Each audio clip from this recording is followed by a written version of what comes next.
Assalamu alaikum, lovely listeners. It's Samina Bibi, your host, back with another captivating episode of the Not So Ideal Muslimah.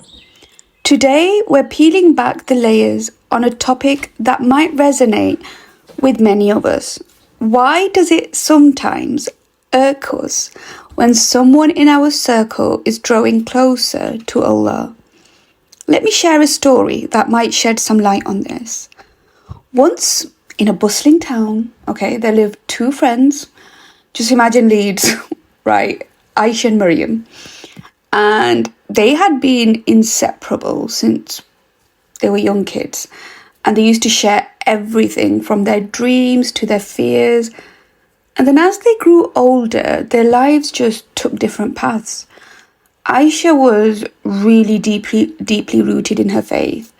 And she would regularly attend these religious classes, and she was striving to improve her connection with Allah.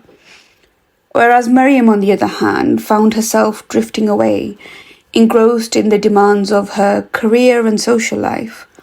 Now one day, Miriam noticed that Aisha's increasing devotion, she was more devoted to her faith than before. She started to notice that Aisha had started wearing a hijab more consistently, and she spent her weekends volunteering at the local mosque. Instead of feeling happy for her friend's spiritual growth, though, Miriam felt a pang of irritation. She couldn't understand why Aisha's actions were bothering her so much, right? And this discomfort really puzzled Miriam. And then she ended up confiding in her elder sister, who was known for her wisdom, right?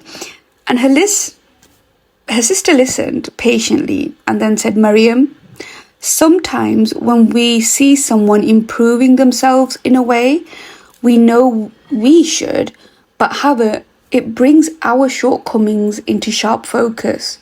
It's not Aisha's devotion that bothers you. It's the reminder of your own neglected relationship with Allah. And that was when Miriam realized that her irritation stemmed from her own insecurities. She felt guilty for neglecting her faith and envious of Aisha's commitment. This epiphany, as such, led Miriam to reflect deeply on her spiritual journey. Instead of letting jealousy consume her, she decided to take small steps towards improving her own connection with Allah. She started with simple acts like praying more regularly and reading the Quran. In the time, Miriam found herself feeling less envious and more inspired by Aisha instead. And the friendship grew stronger as they supported each other on their individual paths.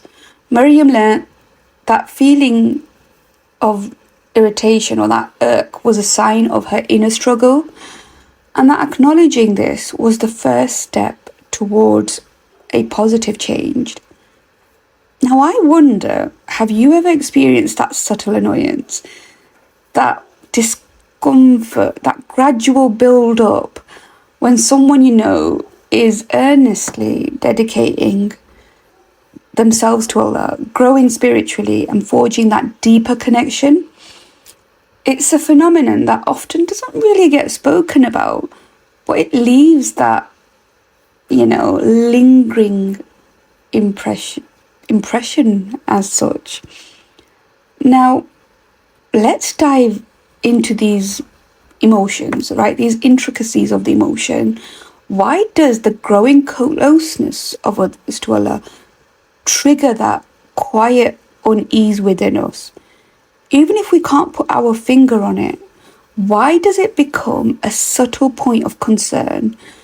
And then, on the flip side, why is there often a collective uproar when someone takes a step away, particularly such an obvious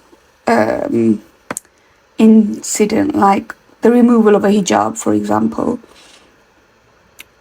And the dynamics of these are fascinating. On one hand, there's a quiet annoyance when witnessing someone embrace their faith, and on the other hand, there's a sudden surge of discussions when someone seems to be distancing themselves. What lies beneath these contrasting reactions, though? Are they the reflections of our insecurities, judgments, and societal expectations? Now, as we explore this a little deeper, let's challenge ourselves to unpack these reactions. Could it be that the spiritual growth of others triggers discomfort, shining a light on areas where we feel lacking or distant in our own journey with Allah?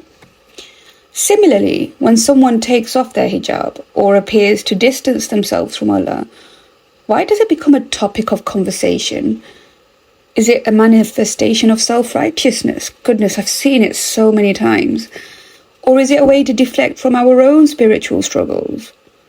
Okay, I know I'm going really deep here, but it's really something to just take a moment today.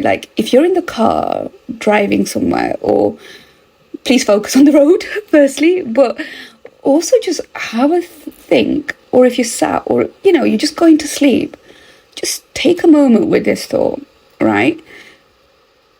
Is it a manifestation of self-righteousness, a way to deflect from our own spiritual struggles, or perhaps an ego of societal biases? Let's not shy away from these questions. Instead, let's encourage understanding, compassion, and self-reflection, rather than allowing annoyance to dictate our thoughts. Let's delve into why the actions of others might trigger such reactions within us. Perhaps through this exploration, we can cultivate a more supportive and inclusive community. Jazakallah so much, right, for joining me on this exploration of the complexities surrounding spiritual growth and the emotions it evokes. The journey continues, and I encourage you to share your thoughts and your reflections on our social media platforms. Jazakallah so much for being a cherished part of the not-so-ideal Muslimah community. Until next time, may your hearts remain open, your mind stays curious, and your connection... Goodness, where am I going with all this today? So until our next episode, may your hearts remain open, your mind curious, and your connection with Allah ever deepening. And, yep, I'll see you in